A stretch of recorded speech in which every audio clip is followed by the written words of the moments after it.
হাসিনা বা আওয়ামী লীগ কি আমাদের নেতা হওয়ার যোগ্য ছিল? না, ছিল না। তাই হাসিনার পতন হয়েছে। আপনার নেতা যে হবে সে যদি আপনার চাইতে কম মেধার হয়, আপনি তার নেতা মানবেন নাকি মানা উচিত? আজকে আমি এমন একটা বিষয় আপনাদের চোখে আঙুল দিয়ে দেখাই দিব যে আপনারা নিজেরাই হতাশ হইয়া যাইবেন। ভাববেন এই ভালসুনগুলো আমাদের নেতা হইতে যাইতেছে। আমি আপনাদের হতাশ করতে চাই না, কিন্তু আমি সত্যি হতাশ হই যখন রাজনৈতিক নেতারা, সিনিয়র নেতারা মূর্খের মতো আচরণ করে। আমি সত্যি দুঃখিত যে এইভাবে বলতে হচ্ছে, কিন্তু আপনারা দেখবেন ওনারা কেমন মূর্খের মতো আচরণ করেছেন। আসেন আলাপে আসি। মির্জা ফখরুল ইসলাম আলমগীর ওনার ফেসবুক পোস্টে বাংলা ভিশনের একটা ক্লিপ শেয়ার দিচ্ছেন, আবার ছাত্র দলও শেয়ার দিচ্ছে। দেখেন, কিছু বলেন নাই মির্জা ফখরুল, আবার দেখান মির্জা ফখরুলের ওইটাই দেখান। কিন্তু বাংলা ভিশনের পোস্টে বলা আছে বিএনপির অনুষ্ঠানের ভাইরাল ছবির পেছনের ঘটনা জানাইলেন নাদিম নিজেই। এটা বিশাল আবিষ্কার কইরা ফেলছে আর কি। আচ্ছা ঠিক আছে, ভাইরাল ছবিটা কে ভাইরাল করিছে জানেন? হ্যাঁ, জানেন না? হ্যাঁ, হে অধম ভাইরাল করিছে। এই প্রসঙ্গে পরে আসিচ্ছি, আগে দেখে নি কেন ছবিটা ভাইরাল হইল। এইটার বিষয়ে বাংলা ভিশনের সাংঘাতিক কি কয়। এই প্রোগ্রামের একটা ছবি ভাইরাল হয়েছে সামাজিক যোগাযোগ মাধ্যমে। সেখানে দেখা যাচ্ছে যে আপনি বসার জায়গা পাচ্ছেন না, আপনি আহত হয়ে দাঁড়িয়ে আছেন, পিছনে অনেক বিএনপির নেতারা বসে আছে, আপনি দাঁড়ানো অবস্থায়। এই ছবিটা এখন ভাইরাল। শুনলেন? কি শুনলেন? বাংলা ভিশনের সাংঘাতিক কইতেছে যে আহত নাবিলের জন্য বসার জায়গা ছিল না। হ্যাঁ, বিএনপি নেতারা বসবার দেয়নি, এই জন্য সমালোচনা হইতেছে। নাদিম কান্দা কান্দা কইছে, তুমি একটু শুধু বসতে দিও পাশে। অনেকে পোস্ট দিছে মির্জা আব্বাসের সাথে বইসা আছে, সেটা দেখায়। হ্যাঁ, কইছে দেখেছ দেখেছ দেখেছ, বসবার তো দিছে। এ বেকুবের আচ্ছা, আমি কি বসা নিয়ে প্রশ্ন তুলিছি? হ্যাঁ, আচ্ছা সে ভাইরাল পোস্টটাকে দেখে আসি, তাই না? তাহলে বুঝবেন যে আমি কি কইছি। দেখেন, এটা ছিল সেই ভাইরাল পোস্ট। কয়েছে ইন্টারেস্টিং ফটো। আহত তরুণ জুলাই যোদ্ধা ক্রেসে ভর দিয়ে হাইটে যাইতেছে সামনে দিয়া, আর বুড়া ভামগুলা ব্যস্ত নিজেদের নিয়া। এই তরুণটার দিকে কোনো ভ্রুক্ষেপ নাই। এই বুড়াগুলার হাতে রাষ্ট্র ক্ষমতা তুলে দেওয়া কি উচিত? হ্যাঁ, এই ছিল আমার মন্তব্য। আমি যখন রেকর্ড করেছি এপিসোডটা, তখন এই পোস্টে লাইক প্রায় 2 লক্ষ, শেয়ার প্রায় 16,000, কমেন্ট প্রায় 30,000। আর তার মানে পোস্ট ভাইরাল হয়েছে, তাই না? তো এই ছবিটা দেখে একটা প্রশ্ন করেছিলাম, এডিটর সাহেব পাশের ছবিটা দেখে দেন। বসতে দেওয়া নিয়ে কোনো প্রশ্ন আছে? আমার পোস্টে নাই। এই সাংঘাতিক তো কনটেক্সটই জানে না, সাক্ষাৎকার নিয়ে বসে আছে। ওইখানে সামনে যারা নেতারা বসেছিল এ ওর সাথে ফুসুর ফুসুর ফুসুর করেছিল, তাদের কথা শোনা দরকার। আমি কি প্রশ্ন তুলছি এটাই বুঝে নাই। আবার কচু খেতে এটা ভিডিও শেয়ার দিয়ে কইছে সে নাকি চপটাঘাত করিছে। এইটা সে ওই ছবির যেই অংশ উড়ি ওই কচু খেতে ভিডিও দিছে, ওটা না দেখান না দেখি। দেশে তার দল এবং এই জাতিকে ঐক্যবদ্ধ রাখার জন্য প্রাণপণ চেষ্টা করে সফল হয়েছেন জনাব তারেক রহমান। আজকের বিশেষ অতিথি বিএনপির মহাসচিব জনাব ফখরুল ইসলাম আলমগীর সহ জাতীয় নেতৃবৃন্দ, সমবেত সাথী বন্ধুগণ, গত 17 বছরে আওয়ামী ফেসিবাদের বিরোধী তাদের মতের বাহিরের এমন কোন ব্যক্তি, এমন কোন সেক্টর, এমন কোন সংগঠন নাই।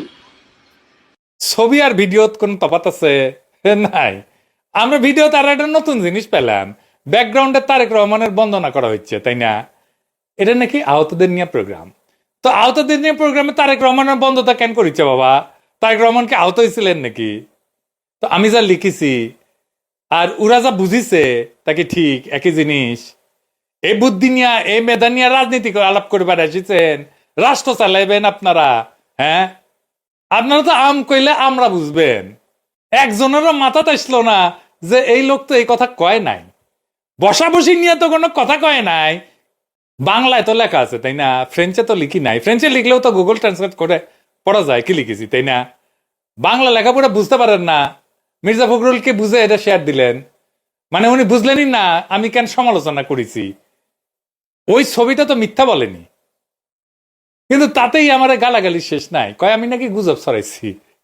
ছবিতে বুড়াগুলা কি করতেছে, কি ছেলেটার দিকে তাকায় নাই পর্যন্ত।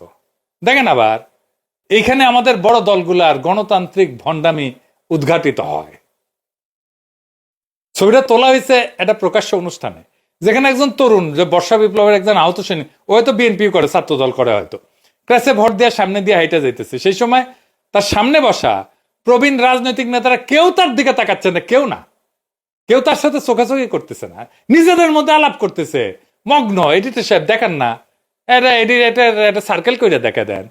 এবং আমি এটাকে বলছি ইন্টারেস্টিং ফটো, না চেঁচাই কইছি, না বকাঝকা করে কইছি, কেবল একজন রাজনৈতিক পর্যবেক্ষক হিসেবে দৃশ্যত বাস্তবতা ব্যাখ্যা করেছি। আমি কি ভুল দেখেছি? আপনারাও তো দেখেছেন, তাই না? কেউ কেউ বলছে আমি পুরোটা দেখিনি, বলা হইলে আমি গুজব ছড়াইছি। এখন প্রশ্ন, আমি কি আসলে গুজব ছড়াইলাম? না, আমি তো গুজব ছড়াই নাই, বরং নির্মম এক সত্যের টুকরা সামনে আনিছিলাম, যা দেখা কারো কারোর জন্য অস্বস্তিকর। হ্যাঁ, পরে হয়তো তারে পাশে বসানো হয়েছে, সে আয়োজকদেরকে ধন্যবাদও হয়তো দিছে, ছেলের মুখে হাসি আছে তাও দেখা গেছে, কিন্তু তাতে কি এই ছবিটার ওই মুহূর্তের নৈতিক সত্য বিলুপ্ত হইয়া যায়? একটা গুরুত্বপূর্ণ প্রতীকী মুহূর্তে নেতারা যদি নৈতিক দায় পালন করতে না পারেন, তাহলে তারা নেতৃত্বের উপযুক্ত কিনা এ প্রশ্ন তো তোলাই যায়। রাজনীতি আসলে কি? ঘটনা পর্যালোচনা, না উপস্থিত মুহূর্তের দায়িত্ব? জাপল সার্থ কইছিলেন, man is nothing else but what he makes of himself. ইংরেজি যেহেতু কইছে, ঠিকই কইছে, মানে মানুষ আসলে কিছু না, সে আসলে নিজেকে কি তৈরি করে সেটাই। রাজনীতিবিদরাও তাই, তারা কেবল তাদের পদের বা বক্তব্যের মাধ্যমে মূল্যায়িত হয় না, বরং তারা কোন মুহূর্তে কি করলেন, কিভাবে প্রতিক্রিয়া জানাইলেন, তার মাধ্যমে তাদের চেতনা, নৈতিকতা এটা পরিমাপ করা হয়। এটারে বলে ক্যারেক্টার আর্ক। এই যে ক্যারেক্টার আর্ক, যারা গল্প উপন্যাস লিখেন তারা এই টার্মের সাথে পরিচিত। মানে হচ্ছে ক্যারেক্টার আর্ক হচ্ছে আপনি কিভাবে একটা ঘটনায় রিয়েক্ট করেন। মির্জা আব্বাস বলেছিল 28 তারিখে প্রাণ ভয়ে দাঁড়াতে পারেন নাই, তাই না? ওইটা আপনাদের ক্যারেক্টার আর্ক। হরতালটা কিছু দল রিজভিভাবে কয়েকজনের নিয়ে বসে আছে, আপনারা যাওয়ার সাহস করেন না, এটাই তো আপনার ক্যারেক্টার আর্ক। খালেদা জিয়ারে বালুর ট্রাক ফেলে আটকায় রাখলো হাসিনা, আপনারা বাদ ভেঙে যাইতে পারলেন না ওনারা বাইর করে আনতে, এটা আপনাদের ক্যারেক্টার আর্ক। কয়জন পুলিশ হাতে গোনা যায়। এই পুলিশের বেষ্টনী থেকে খালেদা জিয়াকে মুক্ত করতে পারেন না, এখন হ্যাডম হয়ে গেছে, হারকুইলিস হয়ে গেছেন এক একজন। এটা ক্যারেক্টার আর্ক। 2013 সালে 5ই মে হেফাজতকে মাঠে নামাই দিয়ে নিজে মাঠে নামেন নাই, এটাও একটা ক্যারেক্টার আর্ক। Character arc. ঠিক বিপদের টাইমে আপনারা কি করেন, এইটা একটা মাহেন্দ্রক্ষণে আপনারা কি করেন, ওই মুহূর্তে ছেলেটা হাইটা যাইতেছে, আপনারা কি করছেন? কিছু না, শুধু যদি তাকায় থাকতেন তার দিকে, তাহলে ছবিটা অন্যরকম হইতো, কেউ সমালোচনা করতো না। এখন যদি কেউ বলে ছবিটা শুধু একটা মুহূর্ত, তবে প্রশ্ন আছে, ঠিক সেই মুহূর্তে আপনি কেন ব্যর্থ হইলেন? রাজনীতি তো বড় বড় বক্তৃতা না, রাজনীতি হলো ব্যতিক্রমী মুহূর্তে সঠিক প্রতিক্রিয়া দেখানোর নৈতিক সক্ষমতা। আর সেই মুহূর্তটা ছিল তেমনি একটা পরীক্ষা। এটার এই মার্কসীয় বিশ্লেষণে বলে প্রতীকী ক্ষমতা। মার্কস বলছিলেন, the ruling ideas of each age have ever been the ideas of its ruling class. কারণ ওটা শাসক শ্রেণী, আর ওই তরুণ রাজনীতির মঞ্চের অভিনেতা। তাকে যদি উপেক্ষা করে তাহলে তারা কি বার্তা দেয়? বার্তা তো হইলো তুমি আমাদের রাজনীতির প্রয়োজনীয় ছবি মাত্র, নায়ক না। তারা হয়তো পরে ভাবা দিছে, পোজ দিছে, ফুল দিছে, ছবি তুলিছে, কিন্তু সেই প্রতীকী মুহূর্তে তাদের চোখ যেখানে থাকা উচিত ছিল তা ছিল না। তারা তাকায়নি, তারা ভাবেও নি তাকানো জরুরি। এটাই তো আসল অসুখ। এই অসুখ কেবল বাংলাদেশের রাজনীতির না, বরং নেতৃত্বহীন, দায়হীন, মেধাহীন, ক্লান্ত মানসিকতার সংকেত, যেটা আমাদের বুড়ায় যাওয়া রাজনৈতিক সংস্কৃতির স্বরূপ। ওই ছেলেটা পরে বিএনপির অনেক প্রশংসা করতে পারে, তারেক রহমানের অনেক প্রশংসা করতে পারে, কিন্তু ওই সত্য তাতে চাপা পড়ে যায় নাই যে বিএনপির নেতারা ওই মুহূর্তটাকে যেইভাবে গ্লোরিফাই করতে পারতেন সেটা তারা করতে পারেন নাই। রাজনীতি একটা স্পেকটাকল, একটা দৃশ্যকল্প, ওইটা আপনারা বানাইতে পারেন না। আমি সরি, এটা বলতেই হচ্ছে, আপনারা আসলেই পারেন না। আপনারা না পারেন বক্তৃতা দিতে, উজ্জীবিত করতে, স্বপ্ন দেখাইতে, জেহাদি জোশে ঝাঁপায় পড়তে, উদ্বুদ্ধ করতে আপনাদের কর্মীদের। না পারেন না। না পারেন একটা বয়ান তৈরি করতে, না পারেন একটা রাইট স্ট্র্যাটেজি বানাইতে। আপনার কর্মীরা কেন বিপ্লবের টাইমে 2 পয়সার ইউটিউবের ভিডিও দেখতো?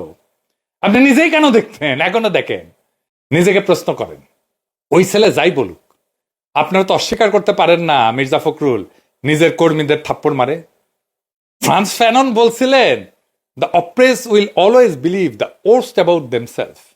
যে সব সময় নিচে চাপা পড়া থাকে সে তার সম্পর্কে সবচেয়ে খারাপ বিষয়টা সবসময় ভাবে।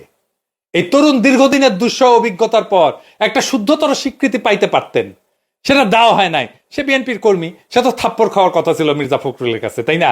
তার বদলে পাশে বসেছে, ওর তো আনন্দের সীমা নাই, ওর তো ধারণাই নাই কেমনে হিরোদের অন্য দেশে সম্মান করে। আসেন দেখি একটা ভিডিও। আমেরিকান আর্মি প্লেন থেকে নামিচ্ছে, কাউরে কয়া দিতে হয় নাই। স্বতঃস্ফূর্ত জনগণ কেমনে তাদের স্বাগত জানাইতেছে, তাদের উৎসাহ দিতেছে স্বতঃস্ফূর্ত ভাবে। দেখেন।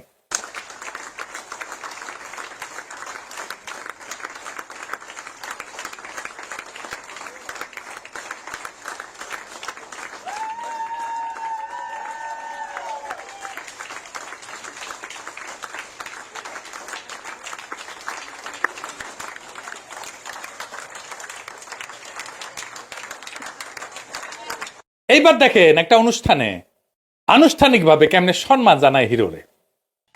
So tonight's most valuable Patriot Award goes to Marine Corps Sergeant Rob Jones.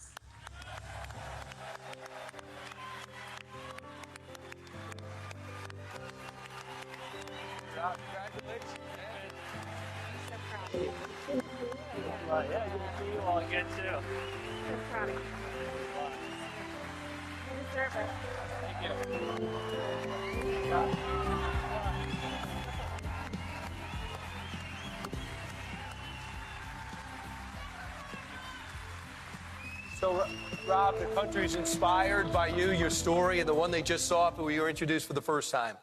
How did the Rob Jones that we're looking at today, how is your life different from the Rob Jones if you had both your legs coming out of the war? I tell you what, I can't really tell you. I mean, if I hadn't have been wounded, I might have been killed the next day by a sniper's bullet, or I might have stepped on another IED and been killed there. So it's hard to answer that question, but what I've done is just accept whatever situation I have and just move forward with what I can affect, and that is what I'm going to do now, what I'm going to do next. Rob, there's Thank you. there's a beautiful lady. এইবার বলেন, এটা তো মিথ্যা না? সে যখন হাইটা যায় তারা কেউ তাকায় নাই, অন্যদিকে তাকাইছিল বা অন্য কারোর সাথে কথা বলতেছিল। ওই মুহূর্তে ওই ছেলেটা তাদের আগ্রহের বিষয় না, তাদের ওই ছেলের চাইতে বড় বিষয় আছে।